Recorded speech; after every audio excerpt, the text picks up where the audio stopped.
من الشخصيات اللي بتشجعني في الكتاب المقدس موسى، بس مش موسى بتاع القصر بتاع فرعون، موسى بتاع الصحراء، موسى اللي ادعك 40 سنة في الصحراء. موسى الأولاني كان شخص فتوة، عرف ياخد حق ناس تانية بإيده. بس موسى اللي مشي مشوار مع ربنا في الصحراء واتألم، جه قدام ربنا لما كلفه تكليف كبير، قال له أنا ما أقدرش.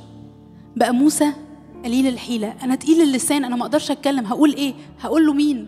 أقول للشعب ده مين اللي بيرسلني؟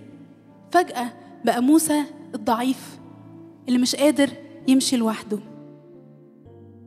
وأنا جاية بقول له يا رب نانو، يمكن أنا مشيت سنين كتيرة بإيدي وبدراعي، بس جاية أقول لك يا رب إن المشوار والوقت اللي جاي أنا مش عايزة أمشي لوحدي.